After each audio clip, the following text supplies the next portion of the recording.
Assalamualaikum warahmatullahi wabarakatuh. Hai sahabat Uma, terima kasih sudah kembali kepada Uma live stream kali ini.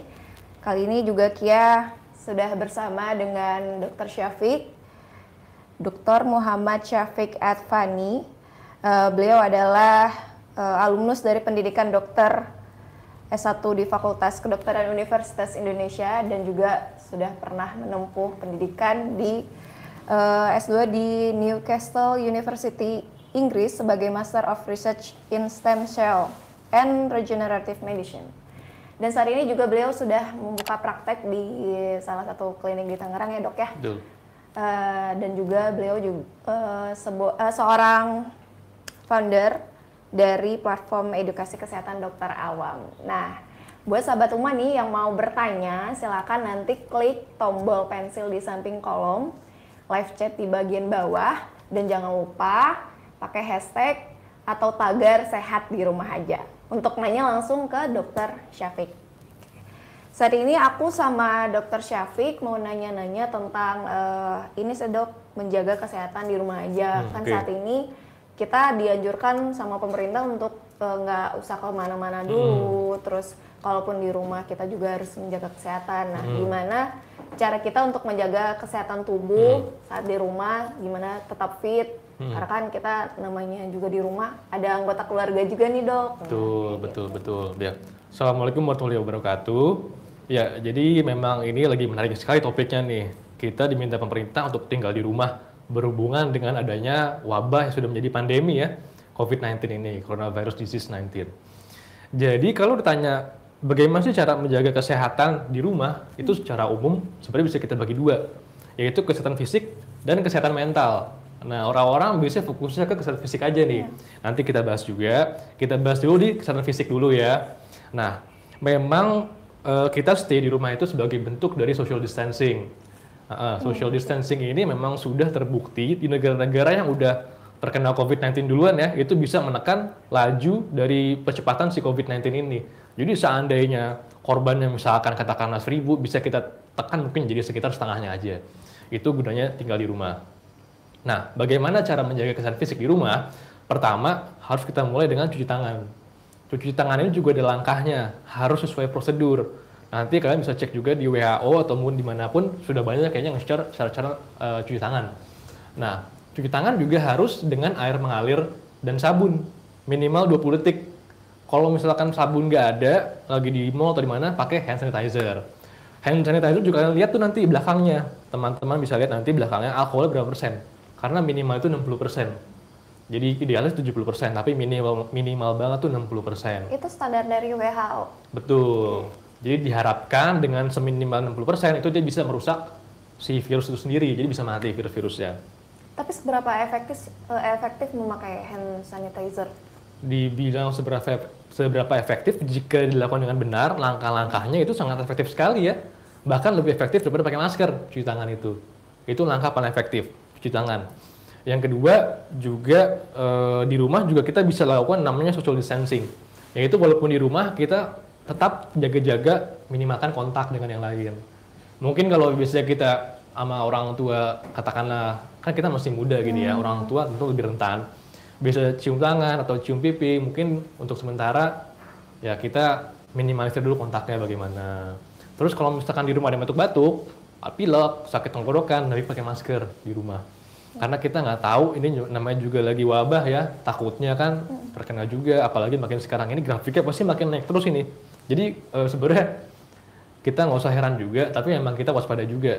Grafiknya itu pasti makin lama pasti makin naik terus, sekarang kan udah 300-an kalau nggak salah, pasti bakal naik lagi.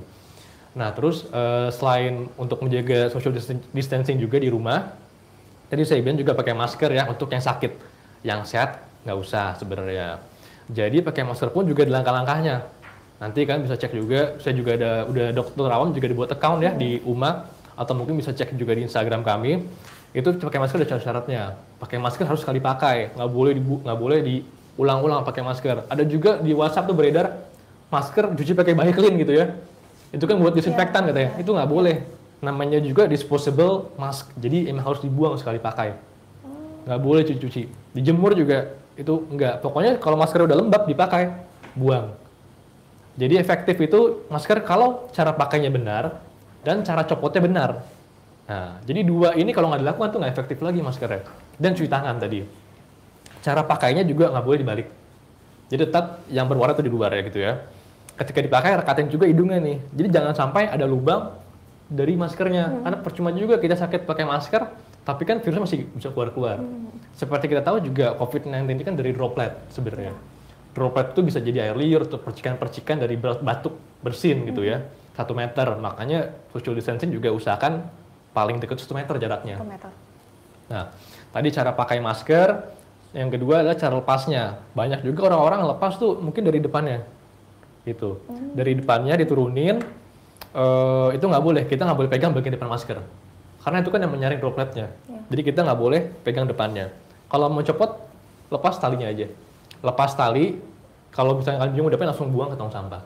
Kalau yang masker kain itu dok, yang itu kan banyak tuh yang Oke. digunain. Mungkin sekarang kan juga masker itu terbatas ya, jadi banyak yang pakai masker kain. Tapi kalau menurut Perhimpunan Dokter Paru Indonesia, dia sendiri nggak merekomendasiin masker kain. Jadi tidak direkomendasikan sebenarnya. Nah, tapi bukan berarti kalian harus beli masker, karena sekarang aja kita udah mengalami shortage atau kekurangan masker, terutama tenaga medis. Bahkan di rumah sakit pun itu nyata ini, bahkan orang-orang sampai galang dana beli masker gitu. Jadi masker itu dipakai kalau memang lagi sakit, atau yang sehat juga boleh, tapi ada syaratnya.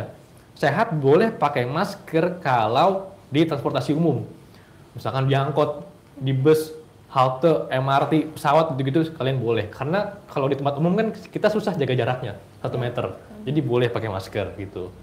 Kalau masker yang buatan itu loh dok, yang dari tisu. Oh, tisu. Nah itu kan lagi viral ya. Oke, dari tisu juga nggak boleh.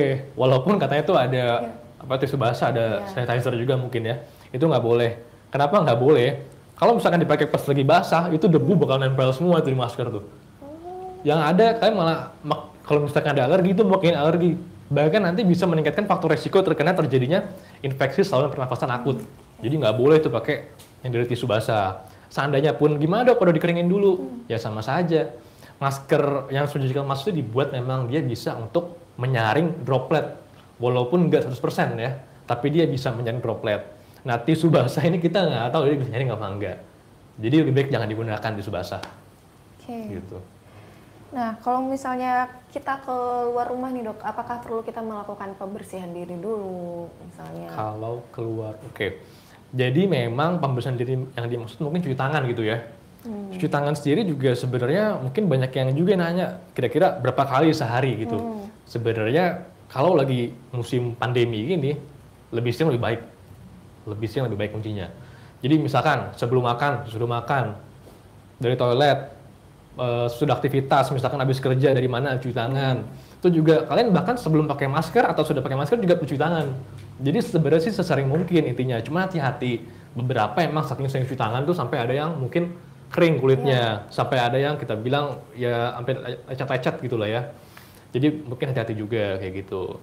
Kalau yang punya bayi dok, yang punya bayi kan dia otomatis sering kontak sama bayi nih. Maksudnya bagaimana nih? Cuci tangannya,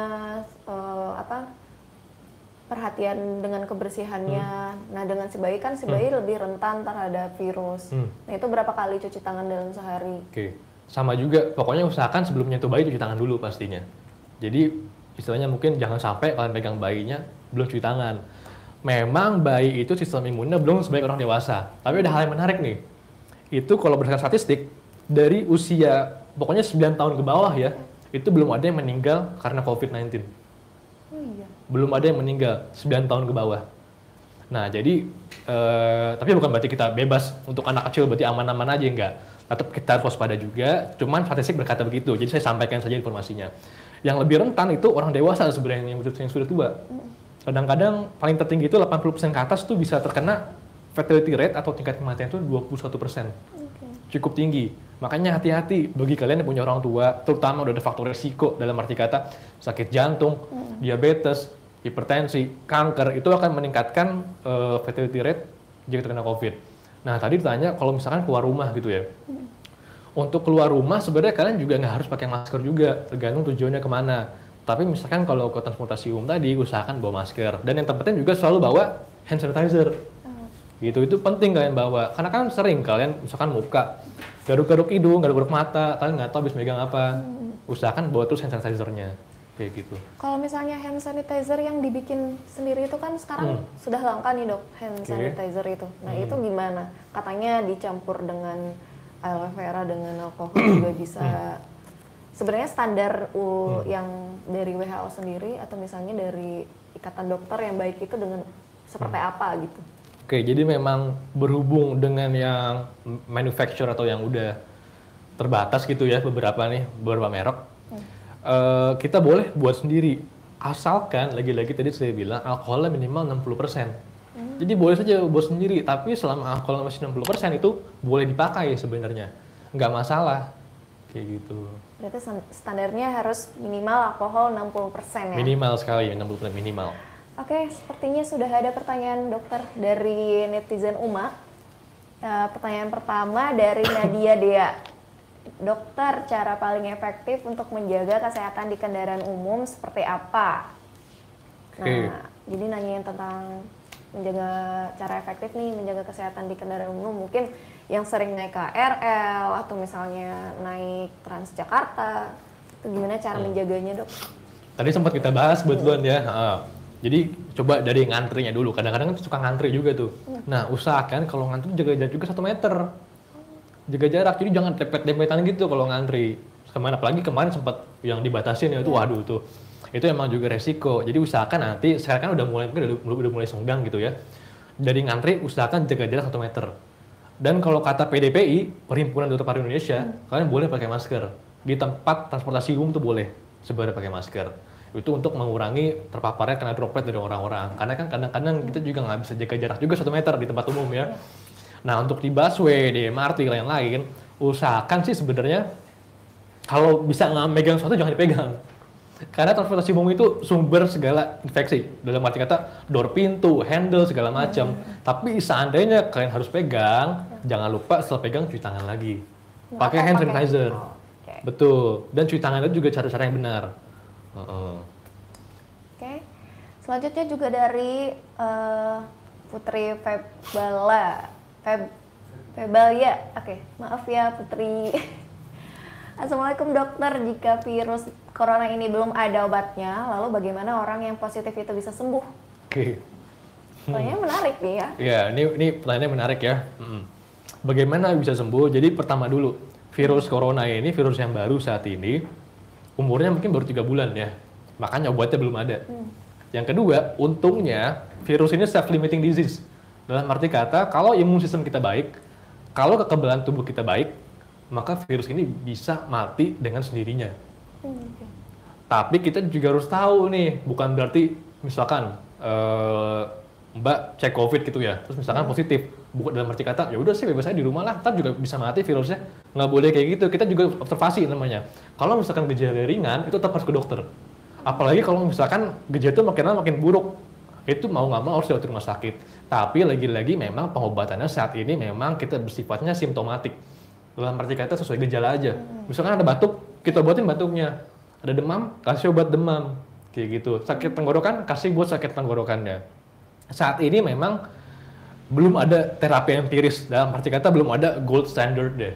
Gold standard obat-obatan belum ada sampai sekarang. Tapi beberapa negara seperti di China, di US, Korea yang udah duluan terkena COVID, mereka udah mulai mengembangkan trial, clinical trial namanya. Itu seperti percobaan. Ini ada beberapa calon-calon obat yang katanya digadangkan bisa untuk COVID, bisa ya berpotensi. Tapi sampai sekarang belum ada obat yang benar-benar pastinya gitu. Jadi dalam arti kata, jawabannya kenapa bisa sembuh?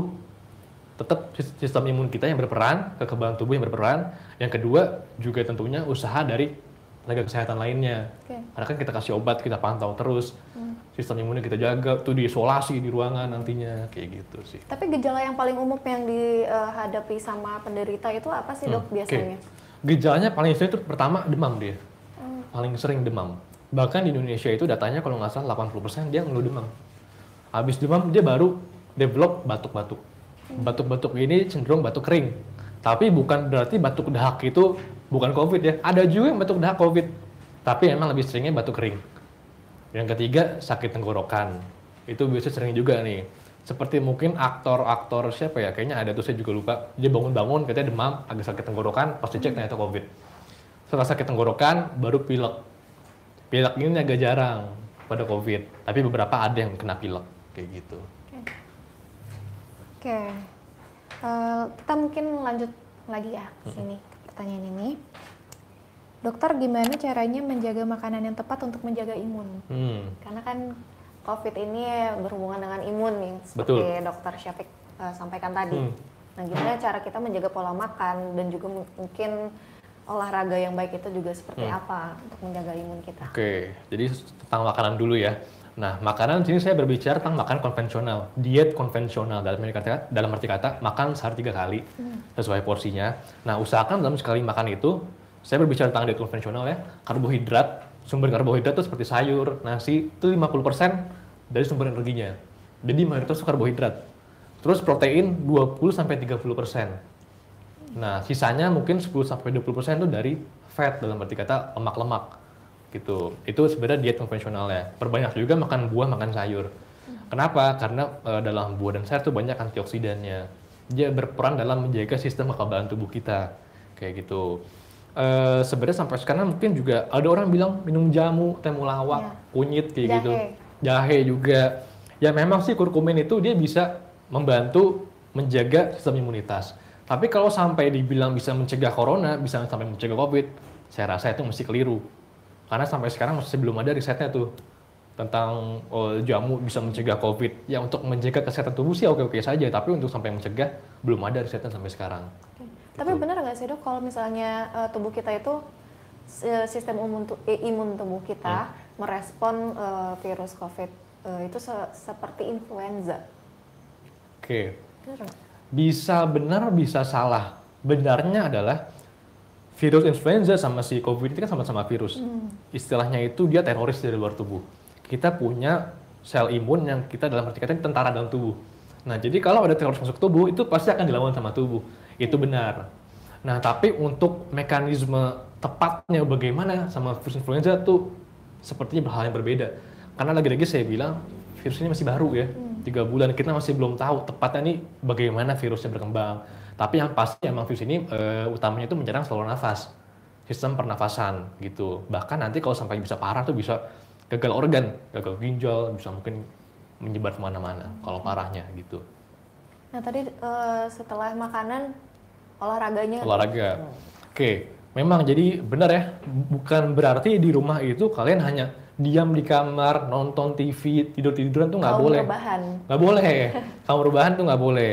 Kenapa nggak boleh? Karena sistem imun kalian juga jadinya tuh nggak berkembang dengan baik. Kalian harus tetap aktif. Contohnya apa? Olahraga. Olahraga ini yang dianjurkan oleh WHO ya, 150 menit per minggu.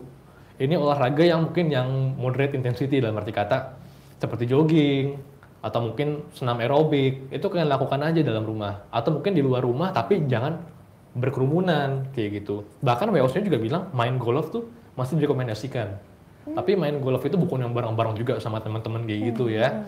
Usahakan ketika main juga jaga jarak 1 meter. Jadi istilahnya adalah, aktivitas di luar rumah masih boleh. Tapi usahakan untuk olahraga. Dan hindari kerumunan. Intinya seperti itu. Jadi percuma juga kalau di rumah, kalian malah rebahan. Itu yang ada nanti, kan virus kan bukan cuma COVID aja. Ada juga flu, ada juga virus-virus lainnya. Itu nanti kalau di rumah aja, itu bisa ngumpul semua virusnya. Itu pertama. Yang kedua, ketika dalam rumah, usahakan dibuka ventilasinya. Usahakan sinar matahari masuk. Itu biar ada pertukaran atau sirkulasi udara. Jadi, misalkan bawa virus dari luar tuh nggak ngendap di dalam rumah aja. Usahakan pintu dibuka. AC boleh nggak pakai AC? Boleh-boleh aja, tapi jangan 24 jam pakai AC.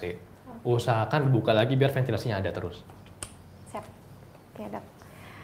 Selanjutnya pertanyaan dari sahabat Uma nih. Ada Tafakur of Love.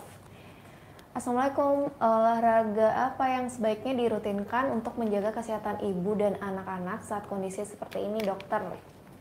Gimana, Dok? Oke, ini spesifik untuk ibu dan anak-anak ya kali ini ya. Nah, ibunya ini juga kita harus cari tahu dulu, ibunya hamil atau tidak. Kalau ibu hamil tentu olahraga akan berbeda. Harus yang mungkin dalam arti kata low impact. Kalau ibu hamil itu mungkin yoga bisa dilakukan. Pokoknya yang di rumah yang tidak sampai berdebar-debar banget. Itu istilah simpelnya low impact. Kalau ibu-ibu yang sehat boleh tadi kita bilang ajak jogging anak-anaknya boleh. Atau kalau misalkan jogging capek, kalian boleh juga jalan berapa kilo, 1 kilo, 2 kilo itu boleh jalan. Pokoknya harus ada aktivitas gitu. Sebenarnya untuk spesifiknya itu sampai sekarang nggak ada, sampai WHO bilang tuh nggak ada. Tapi terserah justru suka-suka kalian. Yang penting olahraga. Jadi tuh nggak ada nih harus olahraga gini, harus sepeda, harus renang, harus itu nggak ada sampai sekarang. Yang penting sih olahraga gitu. Usahakan juga kalau misalkan bawa anak-anaknya juga jaga kesehatannya gitu ya. Apalagi anak-anak kan sekarang kan kalau batuk kadang juga dilepas juga tuh. Iya. Ajarin anak-anaknya cara batuk yang benar, cara cuci tangan yang benar. Kalau batuk itu nggak boleh tutup pakai tangan, karena takutnya nanti tangan anak-anaknya megang tangan ibunya. Iya. Nah itu terjadi transmisi virus-virus lainnya juga, bukan cuma COVID, bisa semua penyakit. Jadi usahakan batuknya itu tutup pakai seperti ini ya di atas upper sleeve kita bilang, atau di lipatan sikut. Batuk ditutup, usahakan menutup hidung dan mulut. Jadi harus tutup dua-duanya. Atau boleh juga pakai tisu. Pakai tisu, batuk, langsung buang ke tong sampah dan cuci tangan lagi. Jangan lupa. Itu batuk yang dianjurkan oleh WHO. Cara batuk, etika batuk. Gitu. Oke.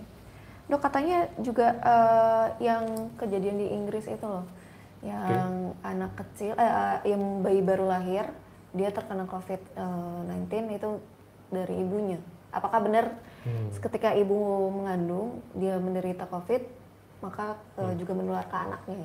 Oke, sejujurnya untuk yang bayi ini saya juga belum dengar beritanya ya, sejujurnya saya juga belum dengar beritanya. Tapi apakah si COVID ini bisa, misalkan si ibu positif, dalam arti kata bisa menyerang ke janinnya, menyebar ke janinnya, itu sampai sekarang juga sepertinya masih perlu data gitu.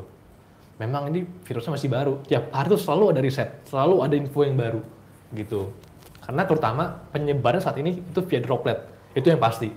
Via droplet, batuk, bersin, kalau nggak jaga jarak terkena, salaman, dari salaman droplet itu kan lebar ke salaman, nanti kalian pegang-pegang wajah, mata, hidung, tenggorokan apa, itu bisa terkena.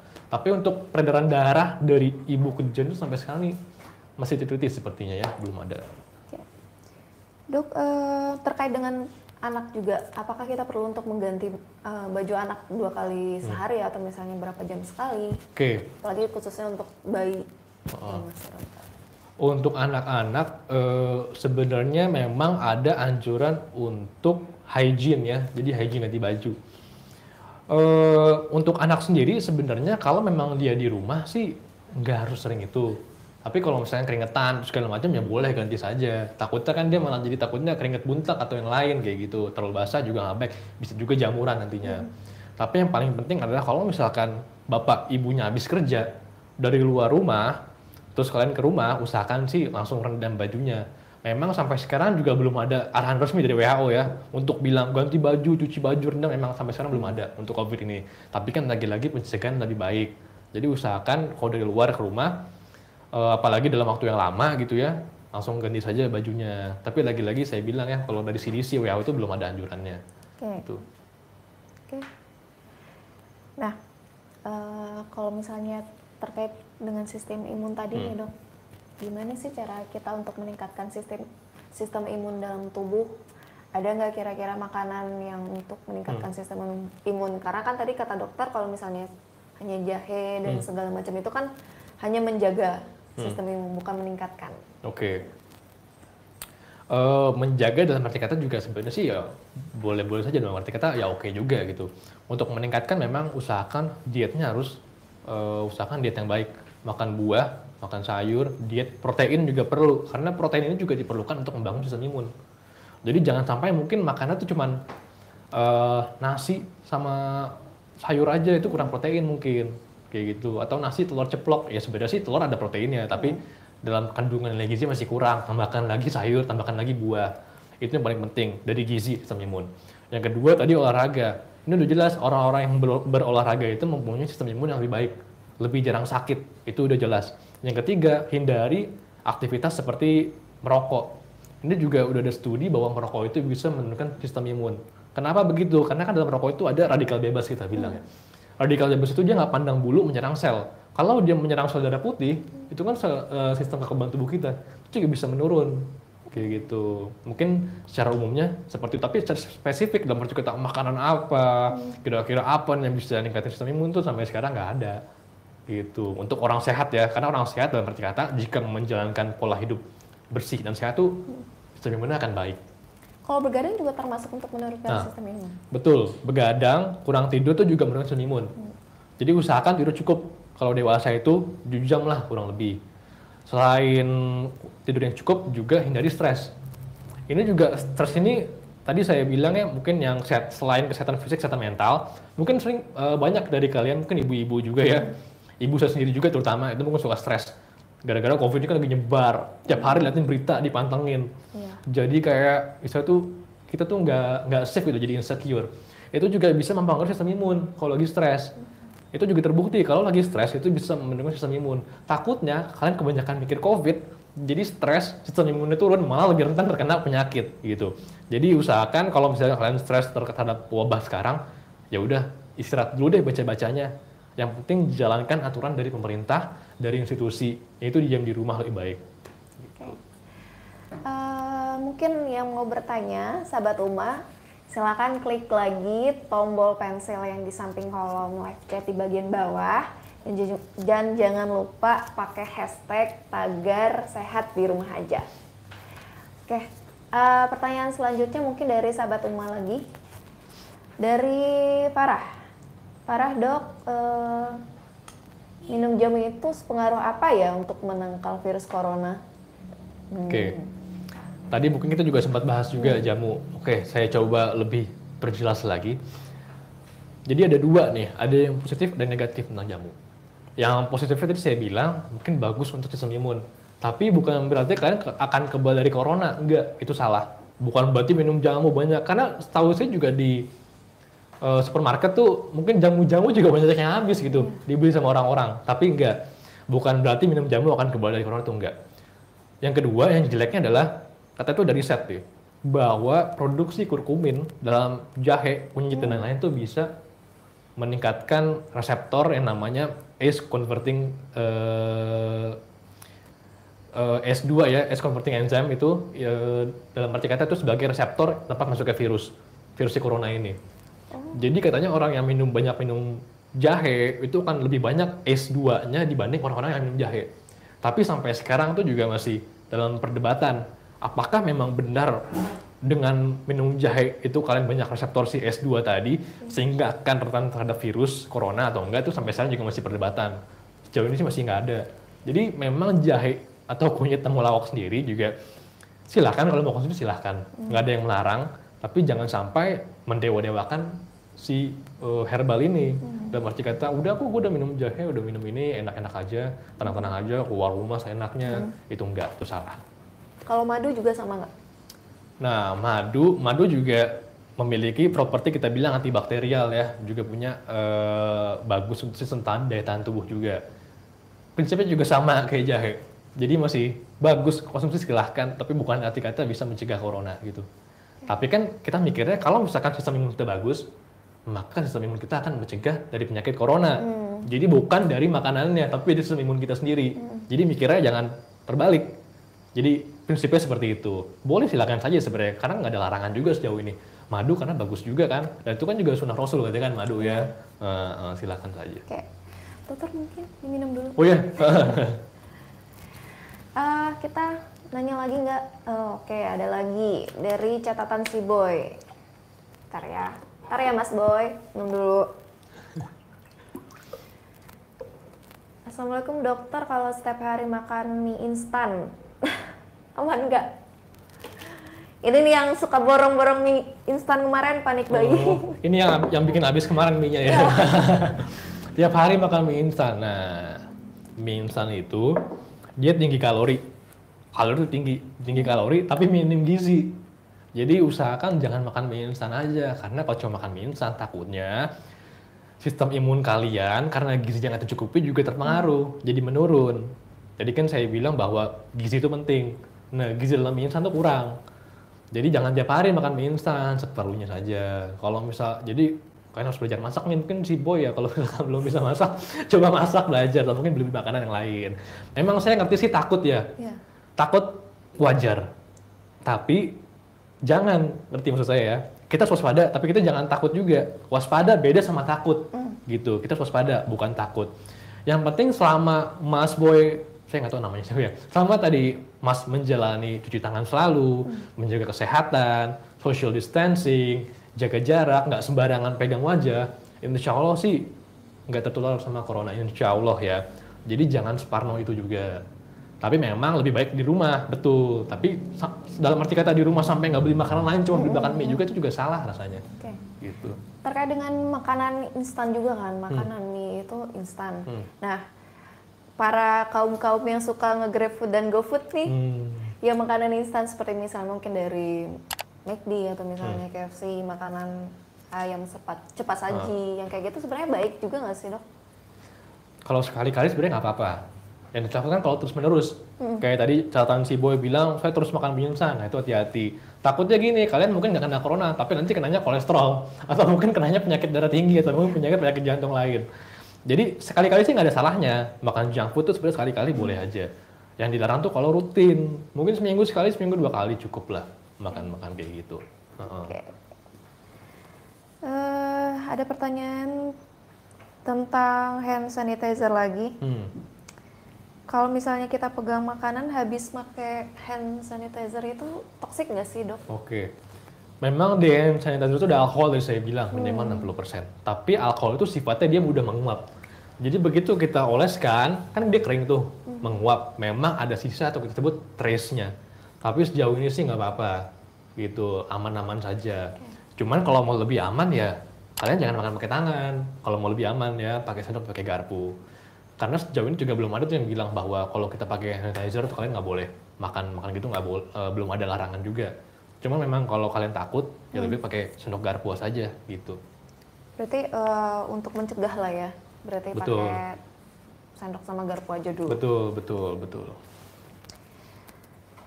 Terus Dok, kenapa COVID-19 ini berbahaya bahkan menyebabkan kematian? Kenapa berbahaya hingga menyebabkan kematian ya? Berbahaya ini ada faktornya. Pertama, tadi saya bilang virus ini masih baru. Virus jenis baru. Memang coronavirus ini kan udah lama sebenarnya. Dia keluarga dari virus yang dulu SARS tahun 2000-2003 itu coronavirus juga. Oh, itu masih satu keluarga. rumpun. Satu keluarga sama yang SARS dari China juga 2002-2003 itu masih satu rumpun. Kedua sama MERS yang waktu di Arab Saudi itu dari unta juga, itu juga coronavirus juga. Satu keluarga. Nah, cuman si COVID-19 ini dia dari keluarga coronavirus juga, tapi dia yang paling baru. Mungkin fatality rate-nya ketika kita bilang ini nggak sebesar SARS sama MERS. Fatality rate-nya itu di dunia cuma 3-5%. Maksimal, tapi maksimal persen. Bahkan dikatakan mungkin sekarang 1-3% saja. Walaupun di beberapa negara mungkin seperti di Italia, Iran, Indonesia itu fatality rate-nya masih ya di atas 5% ya. Tapi kalau secara global itu 1-3% maksimal lah. Nah, yang bikin berbahayanya adalah dia ini menularnya cepat banget menularnya. Dia masih baru, kita belum tahu banyak, tapi menularnya cepat. Jadi dalam medis tuh kita bilang ada namanya reproduction number. Dalam arti kata, si COVID ini, satu orang yang sakit COVID, itu dia bisa menularkan 4 orang lainnya. Dari 4 orang ini, dia menular 4 orang lagi. Terus makanya dia lebih tinggi. Sementara kalau SARS, dia tuh cuma bisa nularin 2 orang. Si COVID ini 2 kalinya. 4 dia bisa nularin orang, dari yang sakit ke yang sehat. Itu ya, jadi virusnya masih baru, penyebarannya cepat, obatnya belum ada, obat pastinya ya, walaupun sekarang dalam penelitian dan mengarah ke sana, obat pastinya belum ada, vaksinnya belum ada. Itulah memang agak serem, tapi kalau misalkan kita punya sistem imun yang kuat, kita bisa handle ini semua, penyakit nanti mampu handle sama tubuh. Nah, yang bikin serem adalah kebanyakan yang meninggal tuh usia tua memang. Di Indonesia kemarin ada yang 50, 40, apalagi pokoknya yang usia tua dan punya komorbid. Apa sih penyakit komorbid? Komorbid itu penyakit yang sudah ada pada orang tersebut. Tadi saya sempat ungkit juga seperti sakit jantung. Itu paling besar komorbidnya. Resikonya untuk meninggal jika ada sakit jantung itu paling besar. Setelah jantung tuh lagi diabetes. Habis diabetes udah hipertensi. Hipertensi ada lagi juga penyakit paru kronis. Setelah itu cancer. Nah, jadi orang tua yang punya penyakit-penyakit tersebut hati-hati memang. Harus lebih hati-hati. Tapi pada orang-orang usia muda, sampai remaja, atau mungkin di bawah 50 tahun ya, fatality rate itu kurang dari 0,5%. Jadi emang kecil sekali. Gitu. Oke. Baik dok. Sahabat Uma yang mau bertanya, saya ulangi lagi ya. Sahabat Uma yang mau bertanya, jangan tulis komentarnya langsung klik di situ. Ada tombol pensil di sebelah di bagian bawah. Nah, kalian tulisnya di situ, jangan di kolom komentar ya. Karena nggak akan masuk nanti komentar kalian di kita. Jadi tulisnya di tombol pensil di samping kolom live chat di bagian bawah, dan jangan lupa pakai tagar sehat di rumah aja. Jangan lupa sekali lagi pakai tagar sehat di rumah aja ya. Oke. Kita lanjut dokter. Nah, ada pertanyaan tentang COVID-19 ini bisa menyebar lewat udara nggak sih? Karena kan kita takutnya kita beli makanan di luar, goreng-gorengan, atau misalnya itu sebenarnya nempel nggak sih di bagian makanan-makanan itu? Jadi antara udara sama makanan yang berbeda ya. Kita bahas yang udara dulu deh. Memang sejauh ini COVID-19 itu menyebar yang pasti via droplet.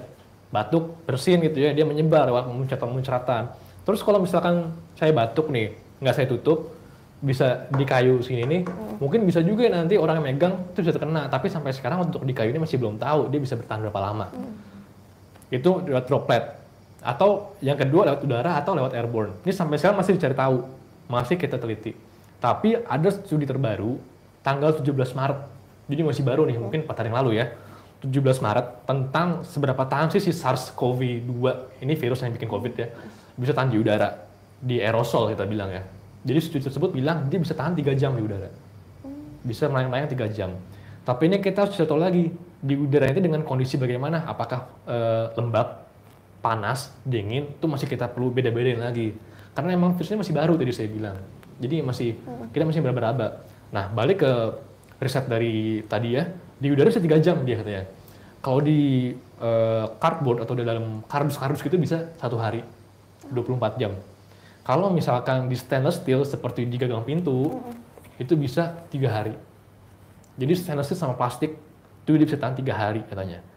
Nah, jadi memang sampai sekarang sih CDC itu dari Amerika ya, Centers for Disease Control and Prevention, dia bilang very low risk, dalam arti kata sangat rendah sekali untuk tertular dari barang. Tapi mereka juga nggak bilang nggak mungkin terkena gitu ya. Jadi ngerti maksud saya ya. Low risk dalam arti kata risiko rendah, tapi risiko akan ada, akan selalu ada. Jadi memang sebaiknya sih kalau mau aman sih hati-hati ya dari plastik, terutama karena bisa tahan 3 hari. Mungkin lebih baik cuci dulu, bisa semprot-semprot juga pakai alkohol gitu. Walaupun sebenarnya belum dianjurkan. Tapi Mas Syed ini ada studi terbaru sih. Tapi studi ini juga masih baru sekali. Jadi masih bisa diperdebatkan gitu. Ada pertanyaan lagi kah? Oke, ada dari Verlisa Muslimah. Kenapa untuk mencegah corona itu kita dianjurkan untuk jarang memegang muka? Mohon penjelasannya dokter. Oke. Pertanyaannya bagus ya. Kenapa kita jangan pegang muka? Tadi saya bilang prinsipnya virus ini menyebar lewat droplet.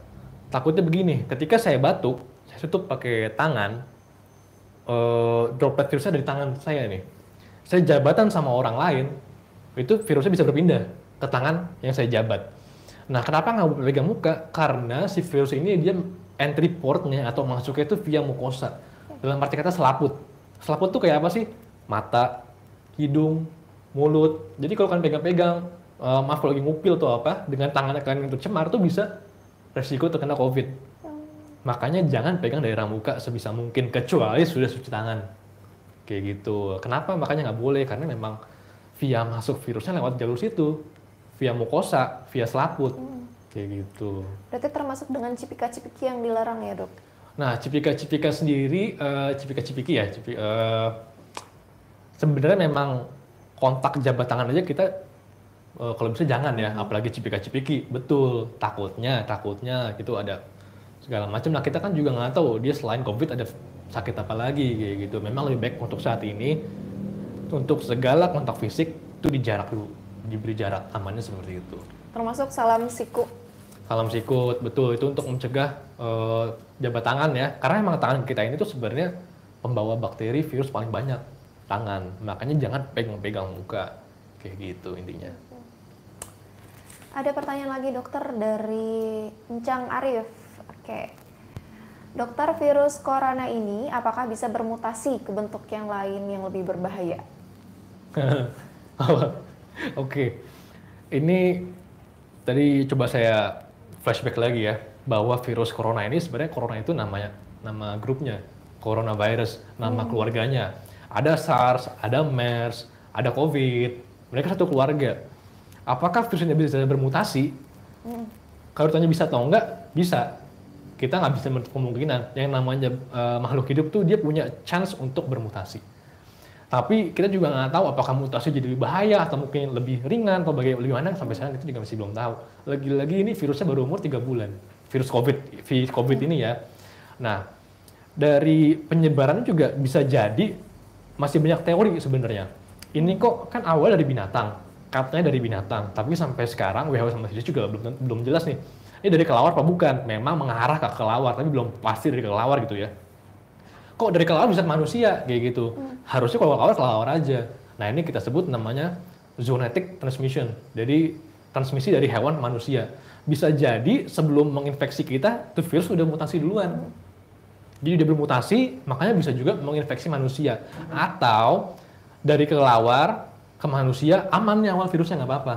Tapi begitu tuh manusia, dia bermutasi. Makanya bisa jadi pandemik sekarang tuh juga bisa.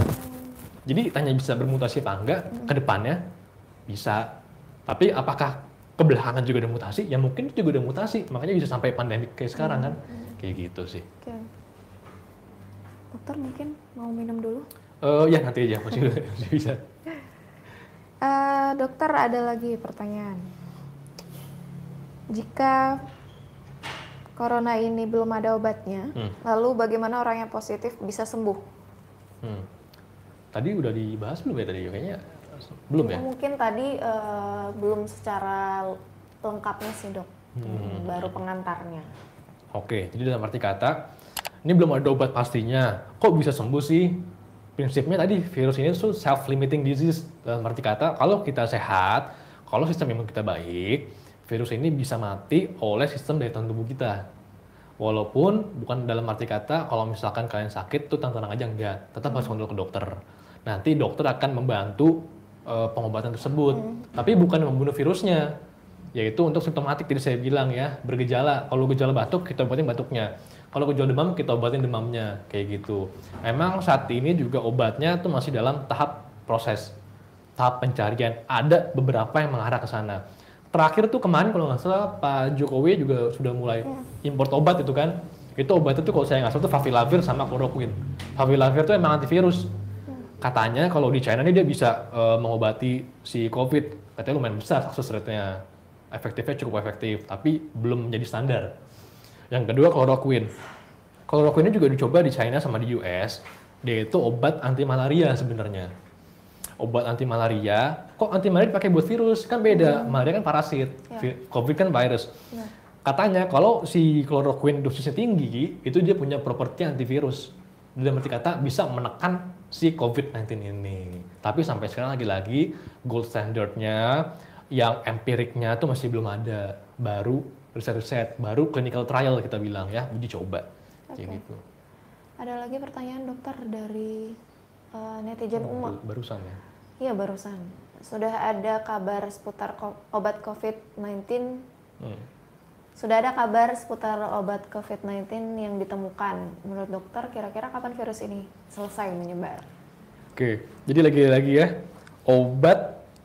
untuk obat terapi gold standardnya masih belum ada. Tapi lagi-lagi mungkin calonnya ada, yang berpotensi itu masih kita cari ya. Tapi untuk gold standardnya itu masih belum ada. Contohnya gini, kalau misalkan orang kencing manis tuh ada obat buat gulanya, obat gula. Itu gold standardnya. Tapi untuk COVID belum ada obat COVID sampai sekarang gold standardnya.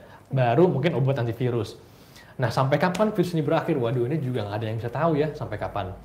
Kalau di China sendiri, di Wuhan, center of outbreak-nya memang udah mulai melandai. Kasusnya udah mulai sembuh-sembuh ya. Nah, diharapkan kalau dari China outbreak yang udah mulai turun, di luar China juga udah mulai turun. Tapi faktanya sekarang di luar China itu masih naik. Nah, ini mungkin bisa membutuhkan waktu beberapa bulan. Yang pasti nggak instan. Kita butuh waktu. Nah, oleh sebab itu juga social distancing di rumah sampai kapan? Sampai virus ini benar-benar sudah ada solusi. Sampai ada arahan dari pemerintah. Sampai arahan dari WHO atau CDC itu ada. Jadi kalau masih belum ada arahan apa-apa, tinggal di rumah aja. Batasi sosial-sosial gitu. Oke. Dokter, kalau misalnya kita nggak kemana-mana nih, nggak keluar di rumah aja, tapi kalau kita mengalami gejala batuk, itu benarkah terpapar dengan virus corona mungkin sebelumnya? Atau misalnya ketika kita terpapar, kapan gejala itu muncul dari dalam diri? Mungkin saya bahas dari kalau terpapar kapan gejala muncul dulu ya. Nah, jadi kalau misalkan ada orang A sama B, si A ini udah positif COVID, B ini masih sehat. Tapi karena dia kontak erat, sering main bareng, dan si A mungkin nggak ngejaga batuknya, si B juga sering banget main sama dia, nggak lama si B ini sakit juga sama COVID. Nah, tapi proses dari masuknya virus sampai ada gejala, itu dia butuh waktu. Jadi dalam arti kata, kalau misalkan si B kena virus COVID, dia nggak akan langsung menunjukkan gejala. Dia bisa asimptomatik atau nggak ada gejala. Berapa lama? Biasanya kita bilang 14 hari. Nah, jeda tersebut 14 hari adalah yang kita sebut dengan masa inkubasi. Jadi bisa aja orang terkena COVID tuh dia nggak ada gejalanya, bisa. Apalagi lagi masa inkubasi. Karena terakhir tuh ada aktor si Idris Elba ya, aktor Hollywood yang main di Marvel juga itu kalau kalian tahu. Dia tuh nggak ada gejala sama sekali. Dia habis main atau kontak sama orang yang ternyata positif COVID. Dia nggak ada gejala, dia cek aja buat jaga-jaga. Ternyata positif. Gitu. Mungkin dia lagi masa inkubasi juga. Jadi selama 2 minggu itu katanya usahakan untuk di rumah juga ya mungkin. Karena emang masa inkubasi 2 minggu. Tapi rata-rata 3-5 hari. 2 minggu itu untuk amannya aja. Gitu, 14 hari. Berarti selama 2 minggu itu kita tetap laporan kesehatan juga nggak sih? Atau misalnya pergi ke rumah sakit atau misalnya puskesmas? Tergantung. Kalau dari Kemenkes sendiri ada yang kita sebut dengan definisi operasional. Itu pasien dalam pengawasan, orang dalam pemantauan, ada lagi yang namanya kasus probable, atau mungkin kontak erat resiko tinggi, resiko rendah, itu nanti ada. Mungkin saya juga nggak jelaskan di sini karena agak ribet sebenarnya. Tapi kapan kalian curiga batuk-batuk ini takutnya ke COVID gitu ya? Betul, memang lagi di rumah, seandainya kalian batuk, pakai masker dulu. Jangan lupa, kalian lagi wabah. Kita nggak tahu kalian sakit apa. Di rumah pakai masker, langsung ke dokter. Jadi jangan tunggu-tunggu, apalagi sekarang lagi wabah kan. Takutnya semakin kalian tunggu, semakin kalian tunda. Takutnya jika benar itu COVID akan makin memburuk. Karena begini, ada riset dari China mengatakan itu waktu yang dibutuhkan si coronavirus disease ini dari awal sampai akhir bisa menyebabkan komplikasi itu kurang lebih 7 hari. Jadi biasanya itu sesak nafas tuh muncul 7 hari. Jadi semakin kalian menunda, takutnya kalian juga menghitung hari gitu kan. Nah, tapi bukan berarti batuk itu artinya semuanya terkena COVID. Enggak. Kalian ingat dulu, pernah kontak nggak sama orang yang positif COVID? Pernah pergi nggak ke daerah terjangkit selain Indonesia lainnya? Atau mungkin pernah ke China ya, center outbreak-nya? Biasanya kalau memang pernah kontak terutama, itu kan kita cek swab. Gitu, cek virusnya. Nah, tentunya nanti untuk kedepannya, kalian perlu ke dokter. Nanti dokter di sana, di rumah sakit sudah siap untuk mengarahkan kalian. Kira-kira kalian di rumah aja, atau mungkin harus cek periksa swab. Kayak gitu. Gitu aja sih. Oke dok, ada pertanyaan dari netizen. Dokter, apakah berpuasa dapat membantu sistem imun kita menangkal virus? Oke, karena ini mau puasa juga gitu ya. Saya rasa juga pas puasa juga kayaknya masih ada gitu virusnya ya, betul. Baik, pertanyaannya bagus. Jadi berdasarkan studi ya, puasa ini banyak benefitnya sebenarnya untuk tubuh. Salah satunya memang meningkatkan sistem imun. Jadi kenapa tuh biasanya orang yang kena cancer, habis di kemo, kita bilang isi obat-obatan tuh katanya kalau dia puasa, itu bisa meningkatkan sistem imunnya. Jadi karena emang puasa itu katanya bisa meningkatkan sistem imun. Nah, tapi bukan berarti puasa bisa menangkal COVID. Lagi-lagi saya bilang, semua tanggung jawab dari sistem imunnya. Jadi sebenarnya kalau kalian mau puasa, silahkan saja nanti. Tapi harus tahu juga, kalian lagi capek apa enggak? Lagi stres apa enggak? Beban kerja kalian lagi tinggi apa enggak? Takutnya dengan workload atau stres yang lagi tinggi, kalian gizi juga kurang tercukupi, sahurnya nggak bener, bukanya nggak bener, tapi ikut puasa, itu juga hati-hati. Yang ada bukannya naik, semuanya malah turun. Termasuk yang nggak sahur, dok? Betul, harus sahur, harus buka dengan makan yang benar. Nah, jadi puasa juga ada cara-caranya. Bukan berarti puasa, ya udah puasa aja, saya lupa sahur, mungkin puasa. Itu jangan, takutnya kan kurang gizi, sistem imunnya malah turun, yang ada malah rentan sama COVID gitu. Oke. Ada lagi pertanyaan dari Ari Warni. pertanyaan terakhir ya. Kalau saya merasa tidak fit sekarang ini dan saya punya anak kecil dan istri yang sedang hamil, apakah saya perlu jauh dari mereka? Oke. Lebih baik kayaknya dijelaskan lagi sebenarnya tidak fit itu dalam arti kata apa tidak fitnya. Apakah mungkin ada demam, ada radang. Kalau memang betul ada demam, ada radang, ada gejala saluran pernafasan, Bapak lebih baik langsung ke dokter. Langsung cek ke dokter. Nanti dari dokter akan menyarankan. Tapi sepertinya memang kalau Bapak sedang sakit saat ini lebih baik jaga jarak dulu. Jaga jarak dulu sampai dokter sudah memberi anjuran selanjutnya. Gitu. Saya mohon maaf nggak bisa jelaskan secara detail tentang algoritmanya, tentang kapan harus periksa, kapan harus ini, karena memang membutuhkan waktu lagi gitu, agak banyak algoritmanya. Jadi kalau amannya Bapak emang ke dokter dulu. Kayak gitu. Nah dok, apa namanya? Karena kita sekarang ini sedang mengkampanyekan di rumah aja, ada pesan-pesan nggak untuk para netizen UMA biar nggak usah keluar rumah dulu, biar nggak usah kumpul-kumpul dulu, atau misalnya ibu-ibu yang arisan, jangan dulu. Nah, ada pesan. Nah, pesan saya satu, selalu ikuti, taati aturan dari pemerintah, aturan dari institusi WHO, Bapak, Ibu, adik-adik, kakak-kakak sekalian. Sekarang kan banyak banget akun-akun yang lagi bahas COVID. Terutama saya juga ada akun di Instagram atau di rumah sendiri, namanya Dokter Awam, bisa kalian cek. Ikuti, bukan cuma Dokter Awam, pasti kan ada semua akun itu juga bahas. Ikutin aja saran-sarannya. Selalu update. Kenapa selalu update? Takutnya kalau nggak update, malah termakan oleh hoax kan. Ini yang kita takutin. Apalagi sekarang banyak sekali via Facebook, via WhatsApp, itu hoax menyebar dengan sangat cepat. Kalian harus tetap up to date. Terus yang kedua, emang benar, usahakan di rumah. Apalagi yang muda-muda bilang mungkin, saya kalau kena coronavirus juga paling mild gejalanya. Gejalanya ringan-ringan aja. Saya mungkin chance untuk meninggalnya kecil. Tapi lagi-lagi kita nggak boleh jumawa. Mungkin kalian akan oke-oke aja, tapi apakah kalian tega, misalkan kalian positif, menularkan ke orang tua kalian? Apakah kalian mau menularkan ini ke masyarakat lainnya, yang sebenarnya pun mereka sehat, tapi gara-gara kalian pergi-pergi, jadi sakit. Jadi memang kita ini harus ada rasa empatinya saat ini ya, terutama kita lagi diuji saat ini ya dengan wabah. Kita harus ada rasa empatinya, kita harus rasa saling gotong royong. Jadi memang ikuti dulu pemerintah. Yang kedua, tadi mungkin bisa lihat lagi video sebelumnya dari awal bagaimana saya sudah mengkampanyekan preventif, pencegahan biar nggak terkena corona, dari cuci tangan, diam di rumah, pakai masker yang benar kayak gimana, diet, olahraganya bagaimana, pokoknya ikutin saja aturan-aturan semuanya. Terus kalau misalkan sakit saat ini, segera ke dokter, jangan tunda-tunda lagi. Lagi-lagi ini karena lagi wabah aja, jadi kita harus berhati-hati lebih tinggi dari biasanya.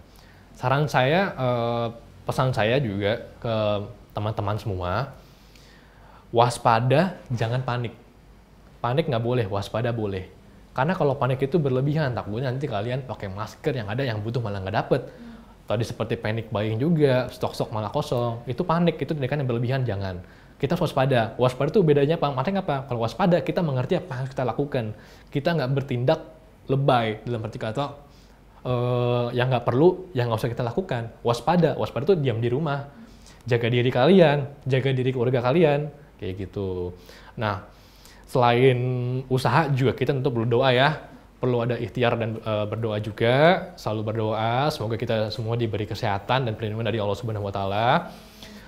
Untuk teman-teman sekalian nanti kalau misalkan ada pertanyaan bisa langsung tanya-tanya aja di mana, di luar dari forum ini atau mungkin di mana tanya dokter-dokter sekitar kalau ada pertanyaan. Gitu saja sih dari saya, kurang lebih.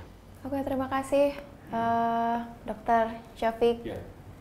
Kalau misalnya ada pertanyaan di luar ini juga nanti bisa lihat artikel-artikel di UMA atau ajukan di Q&A-nya UMA atau langsung hubungi mungkin akun Instagramnya Dokter Syafiq bisa? Iya, kita ada Instagramnya Dokter Awam ya nanti. Terima kasih sahabat UMA telah pantengin UMA live stream kali ini. Jangan lupa nanti akan ada selanjutnya. Terima kasih juga kepada Dokter Syafiq yang udah main ke kantornya UMA jauh-jauh dari Tangerang. Luar kota. Terima kasih juga tips-tipsnya. Semoga kita sehat selalu dan wabah ini cepat selesai dan juga menghilang lah ya. Terima kasih. Assalamualaikum warahmatullahi wabarakatuh.